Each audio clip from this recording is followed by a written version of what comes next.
Hello students, कल हमने आपको बीएससी पार्ट थर्ड में एच पैरामीटर्स तथा वाई पैरामीटर्स के बारे में बताया। आज हम आपको जेड पैरामीटर के बारे में बताएंगे। जेड पैरामीटर्स को ओपन सर्किट इम्पीडेंस पैरामीटर भी कहते हैं। यह पैरामीटर 4 पोल नेटवर्क का होता है।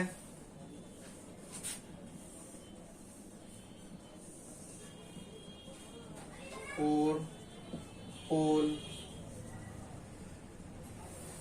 पोल नेटवर्क का होता है। इसमें 4 पोल होते हैं।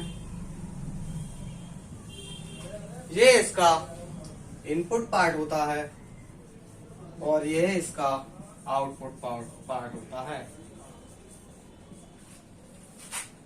यहाँ पर I1 B1 तथा यहाँ पर I2 B2 होते हैं। इसका एक और हम बनाए फिगर तो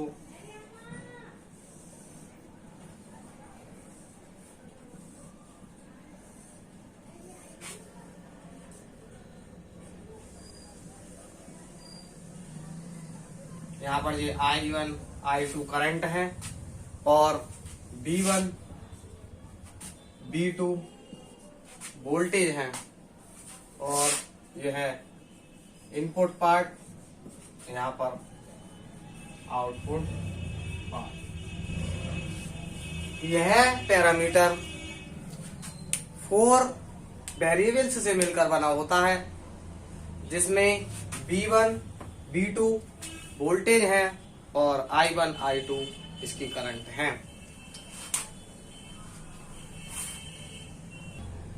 जिसमें 2 वेरिएबल इंडिपेंडेंट होते हैं। 2 वेरिएबल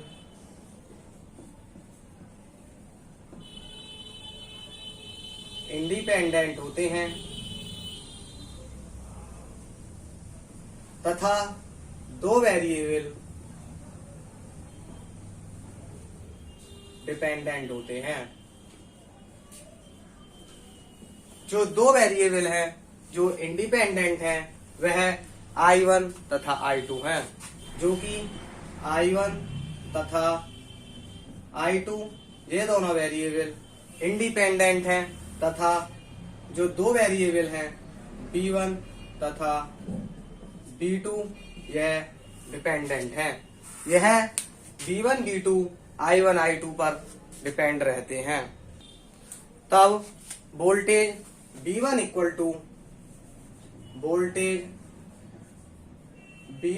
टू I1 I2 तथा voltage B2 equal to F I1 I2। यह I1 I2 इसमें करंट है और B1 B2 इसमें वोल्टेज है। इन दोनों इक्वेशंस का हम पार्शियल डिफरेंशियल करेंगे। पार्शियल डिफरेंशियल का फॉर्मूला होता है डी B1 इक्वल टू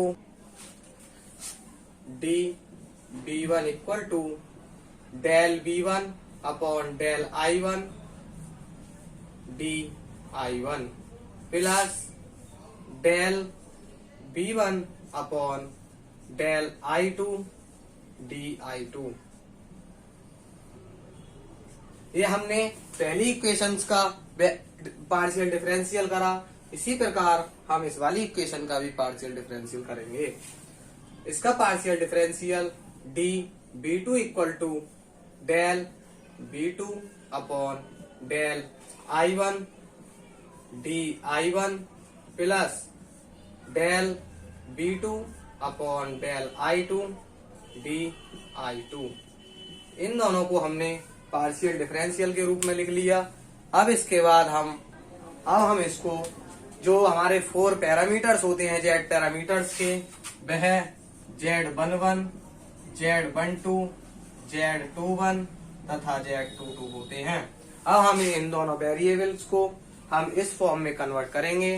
तब हमारी फॉर्म आएंगी B1 equal to Z11 I1 plus Z12 I2। इसी प्रकार इस वाली सेकंड इक्वेशन को भी हम इसी वेरिएबल में लिखेंगे। तब voltage V2 equal to Z21 I1 plus Z22 I2। हमने इस वाली पहली इक्वेशन को हमने इक्वेशन फर्स्ट माना और सेकंड इक्वेशन को हमने इक्वेशन नंबर 2 माना। अब ये हमारी दो 4Z पैरामीटर्स के फॉर्म में हमारी ये दोनों इक्वेशन आ गई हैं। अब हम इसे मैट्रिक्स रूप में लिखेंगे। मैट्रिक्स रूप में लिखने के लिए हम इधर वाले वेरिएबल्स को एक मैट्रिक्स में लिखेंगे और इधर वाले मैट्रिक्स वेरिएबल्स को अलग अलग मैट्रिक्स में लिखेंगे। B1 B2 ये हमारी वोल्टेज मैट्रिक्स कहलाती है। Voltage matrix B1 B2 B1 B2 इसे हम कहते हैं वोल्टेज मैट्रिक्स। तथा अब हम इन वाले वेरिएबल्स की भी मैट्रिक्स बनाएंगे तो वो किस प्रकार बनेगी, Z11 Z12 Z22 तथा Z21। इसी प्रकार इसकी जो मल्टीप्लाई दूसरी मैट्रिक्स से करेंगे वह इस प्रकार होगी I1 I2 और ये वाली जो मैट्रिक्स होगी वह इम्पीडेंस मैट्रिक्स कहलाएगी। Impedance matrix. जो ये वाला वोल्टेज का पार्ट होगा वो वोल्टेज मैट्रिक्स तथा जो दूसरा जो पैरामीटर्स का पार्ट होगा वह इम्पीडेंस मैट्रिक्स कहलाएगा। इस फॉर्म को हम इस प्रकार भी लिख सकते हैं, B equal to Z I। इस वाली मैट्रिक्स को हम इस रूप में भी लिख सकते हैं। अब हम इसको निम्न प्रकार परिभाषित करेंगे, वह इस प्रकार है। इसमें हम पहली कंडीशन रखेंगे जब output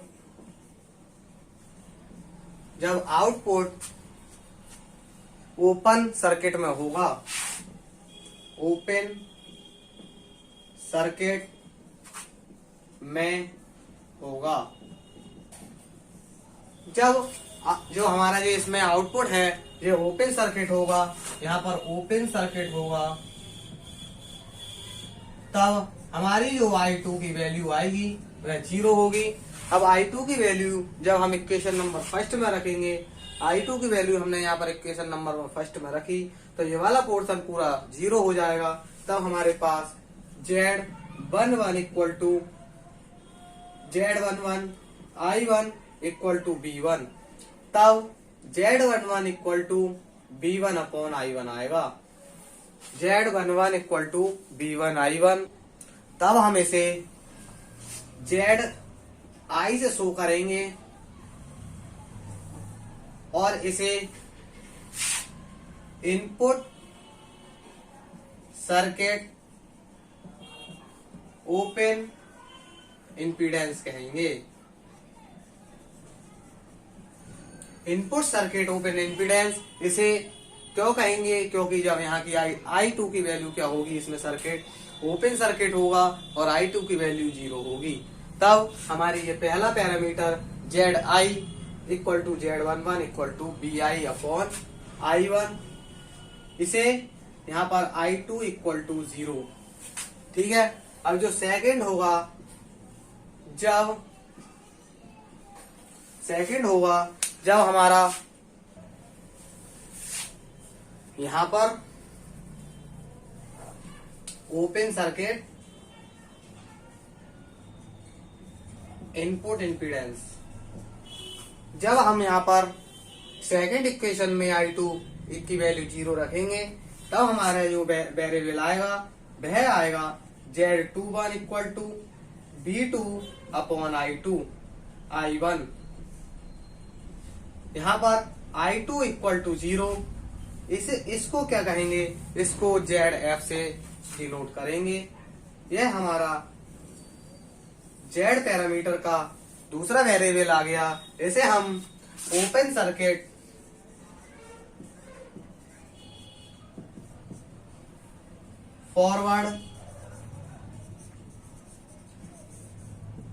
forward transfer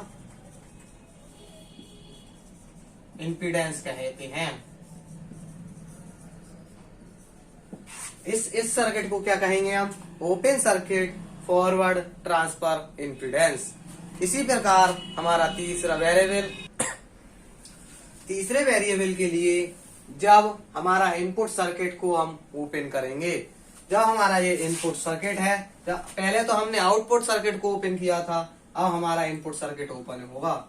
open circuit input circuit जो होगा वह ओपन सर्किट होगा। तब जब हमारी I1 की वैल्यू क्या होगी? 0 होगी। तब हम I1 की वैल्यू इक्वेशन नंबर 1 में 0 करेंगे। तब हमारी क्या इक्वेशन आएगी? V1 equal to Z12 I2। अब हम इसे Z12 equal to V1 upon I2 इस प्रकार लिख सकते हैं। इसको हम ZR से डिनोट करते हैं। ZR equal to Z12 equal to VI upon I2 जब I1 इक्वल टू 0 होगा। इसे हम क्या कहेंगे?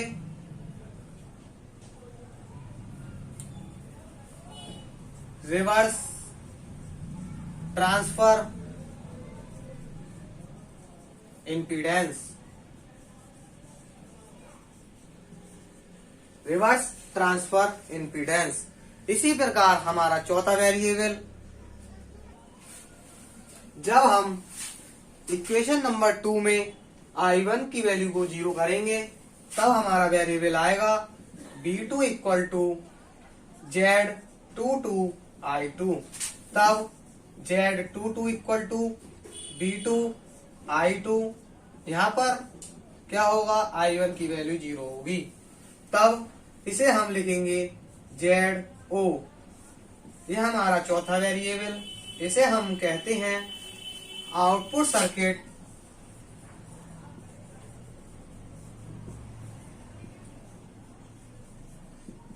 Input impedance.